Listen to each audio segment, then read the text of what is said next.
Kibakoze omwana wa Bobi Wine Solomon Kampala ogenda kubanga obifuna maaso awo Fulufiga atabukidde Bobi Wine nti yeesonyiwa Obuganda akatambi nako weekali maaso awo Calvin Kayanja naye amulangidde okulya ebisiyaga banange n'obujulizi byonna abireetedde ddala mugamba mutya mwasibye mutya bantu bange finally Bobi Wine ate naye azzeemu n'asisinkana nsi Honorable Ssegirinya Muhammad naye ate era afunye akamwenyumwenyu ku matama mugamba mutya nsubira nti muli bulungi nga enkola yaffe mbasaba video no mujimpere like era nisaba gwe wena atanaba kusubscribinga wano ku Sovia News Extra nti mukola no subscribinga era onyigene mu notification bell limesu wanga byonna byemba nteekayo wano ku Sovia News Extra ninyongera okusabira mu mwena abalwadde abakosefu tisabe ekisa kya mukama ate kibatuukeko oba mikwano BF Suma Herbal Research Clinic bajanjabisa ddagala lya butonde era nga bajanjaba endwadde zonna bakubireko mukwana ate weefunire ebisingawo Madamu Teacher final afunye omuzukulu ow'okubiri sigenda kuluyisa era nga nkutandise ne principal munange maaso wano Calvin Kayanja mwina nga amulumiriza okulya ebisiyaga mbuye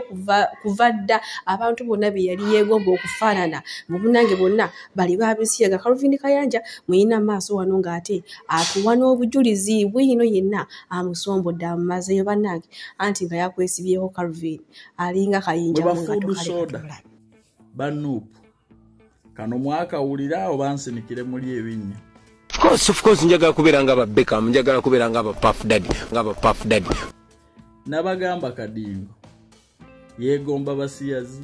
bikolwa bye bya kisiyazi Kadingo musiyazi ate saawa yonna bato obutambibwe ne Didi saawa yonna bagenda kuto obutambibwa Kadingo ne Didi muve mu propaganda mutandise okukwata Edikenzo n'ennyimba ze za producer Didi mutandise okukola propaganda lwaki temujjaayo bino lwaki temujjaayo bino mwemulowooza nti obusiyazi bwa Didi bwatandise jjo Kadingo yakula yeegomba Didi n'asisinkana Didi n'amuwa amazannyalaze Didi obutambi ssaawa yonna babuta tugenda okulaba ku magwe gwenyu ga Kadingo ya Rabbi enseno ngegenda kubuutikirwa ekizikiza Calvin Kayanja naye nno nga yakwesibyeko alinga kayinja mu ngatto omusajja teri kuweza principal kimu bibiri kati weebuuze ebya PDD bijjidde ludda waate no okukwatagana n'ebya Bobi Wine bannange wetulimbuye atambulira mu kalakata z'abasiyazi nenga sigenda biyingiramu nnyo kuba sibimanyi wabula Calvin Kayanja yabyogedde mu kiseera kyekimu omwana wa Bobi Wine Solomon Kampala bamuyisizaamu eggaali munnange oluvannyuma lw'okulaga girlfriend we yazzeemu n'amulaga omulundi ogwokubiri mu lwatu naye mama basabudde oli mukale gwe oli kweyagala abaana bo bali bulungi balina bakyala baabwe bali mu postinga bakazi baabwe biki kyokena abaana b'abanno bayiwadde emisaayi abamu baafa abalala bakyaliyo ne makomera kati ne weebuuza ye Solomon bimukwatirako ludda wanti oba bali baabasiba oba abalala baafa kati yaddaawo akaabe munnange nti olw'okuba bali baabasiba era nga n'okusanyusa omubiri gwe namwe omwana emyaka gyali mugiraba gyakulya bulamu naye nga bwe tuli maaso wano era nina Jennifer Fulufiga Nakangubi ng'ate atabukidde buto principal munnaye ku nsonga z'Obuganda ngenda kubanga mu butuusaako mbu yeefuula ayagala Obuganda ate nga y'omu ayagala okubusaanyaawo okubukuba kugamba okubuteeka ku ttaka bube nga tebukyenyegenya mbu Fulufiga amuguddemu ng'obudde bukyali byonna ngenda kubanga mbikutuusaako era butereevu katulabe Jennifer Fulufiga kiki kyagamba omuyimbi wa Ssaabasajja Kabaka wa Kabaka bana babanda Kabaka mwita mafia ati Kibanda afa buli Kibanda afira mu firimu ye buli Kibanda afa atamanya nti Kibanda afa Kibanda tabangako wina mbomubanda wa Kabaka bana babanda what is the meaning of mubanda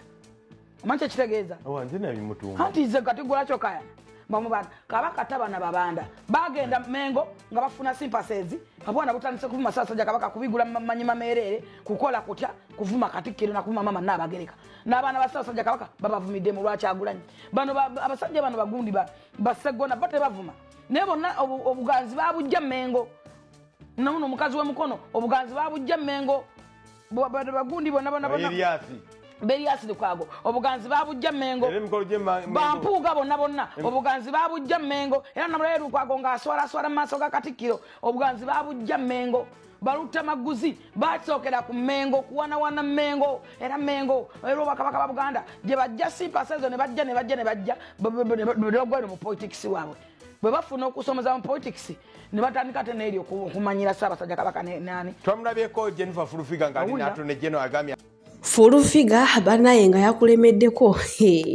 abanga kayinja mu ngatto naye nga tetugenda kubirwako ate nkuvuze butereevu paka ewa ensi munnange ensi olunaku lw'ejjo era yazzeemu n'asisinkana Bobby jjukira twakoma okulaba nsi ne Bobby ng'amugulidde pishi ng'amugamba atandike avuge booda gulwe omulimu gwe yalimu ogw'okutembeya amatooke aguwummuze naye munnange ensi ndowooza akalimo kaamutambulira bulungi kubanga maama kati yenna anyiira wamma n'akatishaati akyusiza yenna alaga nti obulamu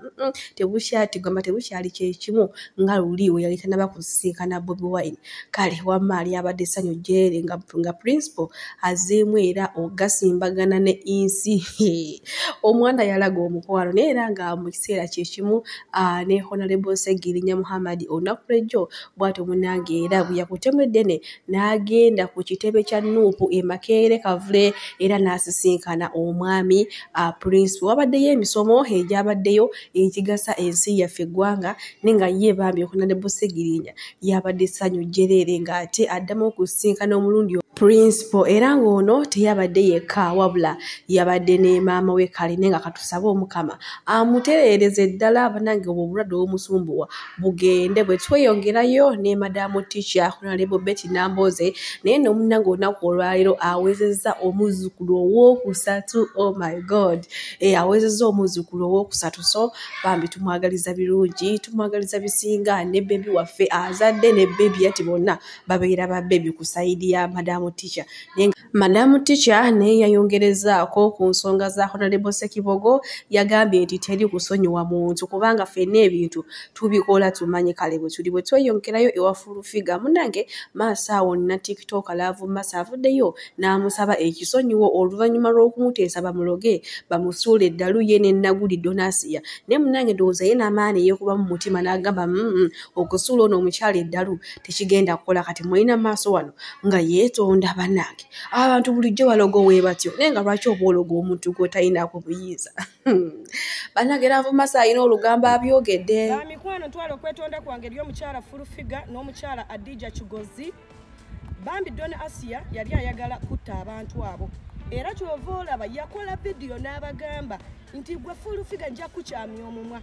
yali yeesizenze nga nyina omutwala ebunyalugulu tuloge Fulufiga neŋŋamba tetugenda kuloga kutta Fulufiga olw'ensonga Donasia we banaatunoonyerezaako Fulufiga ng'agudde eddalu ne yeetambulira ne bagamba nti Love Masa ne Donasia bamuloga tunaawaayo nsonga ki oba Adija Kigozi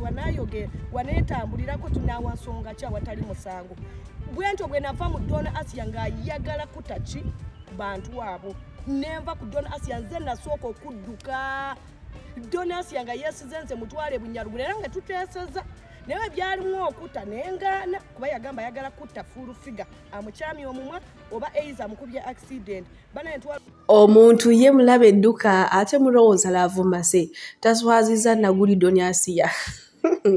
Munange Nagudi yali ayagala kusuula Fulufiga eddalu kw'otadde ne Adija Kigozi ng'ayagala abasuula eddalu kati munnange ndowooza Love Masa baafunyemu obutakkaanya nani ne Naguli n'agamba tolabanga kanveeyo ate nkuswazi naye nga lwaki obeera ologa omuntu gw'otalinaako buyinza bannange ebintu by'okuloga bibi mujje tudde eri Mukama tusabe kubanga mwe muli emirembe kale bwe tweyongerayo ne Honorable Speaker Rita Amongi ono munnange asinzidde mu palamenti n'asaba Honorable Sekikubo asonyiwe Honorable Mathias Mpuuga nti yes ffenna abantu tusobya tutambulira mu butamanya ni naye ate era tutambulira ne mu kusonyiwagana mulina maaso wano ng'amaaso agamusimbye abiri nga mugamba sebo sonyiwa ngenda kubanga batuusaako akatambi ate nammwe mulabe embeera kiki eyabaddeyo I don't know why you should insist on this thing. You can have better ways of handling, and as I've told you, we are moving to we are late. because of this kind of interruptions. Today, Honorable Segona has 10 reports from Kosase. 10 reports. So if we bwatyo munange Honorable Speaker Ntamongi asabye Honorable Sekikubo ate asonyiwe Honorable Mathias Mpuuga naye maama simanyi oba naamusonyiwa omusajja nga bulijjo yeewera wano kale tomanya munange kubanga ffenna tusobya bwe tweyongerayo n'omuyimbi Henule Mwanje ono nno munange abantu bangi nga bamaze okumuggulako omusango oluvannyuma lw'okukizuula nti y'omu okuba promotinga ebisiyaga ate nga tumanyi bulungi nnyo ebisiyaga baabiweera mu ggwanga yaffe Uganda. Maaso wano nina Kabaata ate naye nga nnyonnyola ebisinga waayi n'akaanaawo ku TikTok kalenzi kambalanga bawala kuno osanga keekozeeko enjala keebyudde emimwa keetiitiize konna kwogera omugambo kugamba byo byewuunyisa naye nga maaso wano Kabaata naye mwina ng'ayongerezaako katumulabe ye kasita mumubuuza Henule Mwanje ddala kiki ky'ofa okupromotinga ebintu ebiteetaagisa ebintu eby'obuswavu ebibi yagamba mbu anoonya kambaaka munnange akooye okubonaabona ayagala kuddamu ate akomewo ku maapu so ndowooza sente z'ofuna okuva mu basiyazi ezipromotinga kano kapayasi Henule Mwanje sente zo zirye bulungi tezikulakira kuba kati zitandise okukulakira oba walya sente okuva mu basiyazi abapromotinga enkula y'abasajja ng'abakazi abasajja bambala ebintu by'abakazi abasajja abeekoza ng'abakazi mu Uganda olw'okuba gavumenti yaleeta etteeka yagoba ebisiyaga mu Uganda kati mugezaako okupromotinga omuze gw'abasajja okwambala ng'abakazi nga Henule Mwanje gw'ogukulembedde ng'opromotinga kapayasi oba okaabakaaba twakubuulirira twakugamba walowooza nti Pius agenda kutumbula music wo singa Pius yali yeezinya by'abalenzi nga mulenzi yazina wandigambye kale atalekako weave ateekako enjala yeesesa yeekoza abigula Henule Mwanje oteekeddwa okuba nga oli bisekiso bw'oba toli bisekiso kyekikupromotingisa kabisekisa akato Henule Mwanje kyekikupromotingisa kabisekisa akato gobeera nako ku live gobeera nako mu video gokola nako challenge music wagenda kutuula Henule Mwanje ekigenda okuddamu tugenda kukulaba ng'otambuza bikajjo mu jjaamu oba ng'otambuza buwayipa oba ng'otambuza bugattogatto oba bupiira mu jjaamu abantu basobole okugulako ofune ssente ng'ogudde paka last Henule Mwanje weesibyeko kabisekiso mb'okafiirira kaana kannyoko kana kanyoka kantu kofiirira buli ssaawa kotambula nako kobeera nako mu video kokola biki kana kanyoko kofiirira toyinayo baana bo Henule Mwanje toyinayo baana bo weesibye ku kabisekiso kale woba okagala nnyo lwaki tokabuulirira keeyise ng'akavubuka ng'akalenzi lwaki tokabuulirira Henule Mwanje wandibanga oli bisekiso bw'oba toli bisekiso akaana kabuulire keeyise ng'akalenzi awatali kiba kyakusabula Pastor Sempa yabiyingiddemu abantu bangi babiyingiddemu eno interview yabadde yejjusa mbakati nkole ntya akaana nkaleke kagende kavaawo okujja gwewakasangawo njagala omanye nti kano akaana kafunye buli musiyazi ali mu America abali mu Uganda bakasponsalinga kano bakasponsalinga n'abali ready okasponsalinga bangi n'abali ready okatwala mu America bangi abasiyazi kano koolaba bakateekamu ssente kasobole okutulaga ekifaananyi nti si kibi omusajja okwambala ebyabakazi si kibi omusajja okwambala wiivu si kibi omusajja okwebiguza si kibi kati bageza kutupromotingira mu kintu ekyo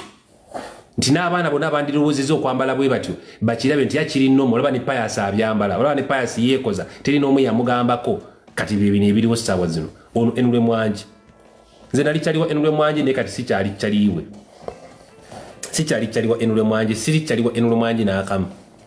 era bamuvume paka lwaliddamu amagezi twakava mu nsonga zono simanyi Papa Sidi